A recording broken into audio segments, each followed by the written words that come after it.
எட்ரா கையா. உங்களுக்கு எல்லாம் அறிவே கிடையாதா? எதுக்கடா அப்படி பொண்ணுங்களை போட்டு டார்ச்சர் பண்றீங்க? உங்களுக்கு மட்டும் பிடிச்சா போதுமா? எங்களுக்கு பிடிக்க வேண்டாமா? பிடிக்கலன்னு சொன்னா ஃபோர்ஸ் பண்றது, ஒத்துக்கலன்னு ஆசிட் ஊத்துறது, இல்ல படிப்பை கெடுப்பேன் லைஃபையே கெடுப்பேன்னு மிரட்ட வேண்டியது. இது பாரு, உன்னை எனக்கு சுத்தமா பிடிக்கல. பிடிச்ச மாதிரி நடிச்சேன். என்னோட படிப்பை கெடுத்துருவியோங்கிற பயத்துலதான் அப்படி செஞ்சோம். உன்னால என்ன செய்ய முடியுமோ செஞ்சுக்கடா. வாடி போலாம். கார்த்திகா ஒரு நிமிஷம். வேண்டான்னு சொல்றவள விடாம துரத்த நான் ஒன்னும் வில்லன் கிடையாது. விருப்பப்பட்டா யாரா இருந்தாலும் விடக்கூடாது. வேண்டான்னு சொன்னா விபச்சாரியா இருந்தாலும் தொடக்கூடாது. பிடிக்குதுன்னு சொன்னா உன் பின்னாடி வந்தேன், இப்ப பிடிக்கலன்னு சொல்ற நான் போயிடுறேன். மத்தபடி நீ சொன்ன மாதிரி எல்லா ஆம்பளையும் ஆசிட் பாட்டில கையில வச்சுக்கிட்டே சுத்திட்டு இருக்க மாட்டாங்க. ஆம்பளைங்களை அலைய விடுறதே உன்ன மாதிரி பொம்பளைங்க தாண்டி.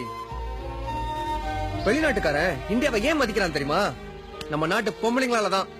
அந்த பொம்பளைக்கு மதிப்பு அவங்களோட கற்பு. அந்த கற்புன்றது அவங்க உடம்புல மட்டும் இல்ல, அவங்க வார்த்தையிலயும் இருக்கு, அவங்க கண் பார்வையிலயும் இருக்கு. எப்ப நீ என்கிட்ட ஐ லவ் யூ சொன்னியோ அப்பவே நீ என் பொண்டாட்டி ஆயிட்ட.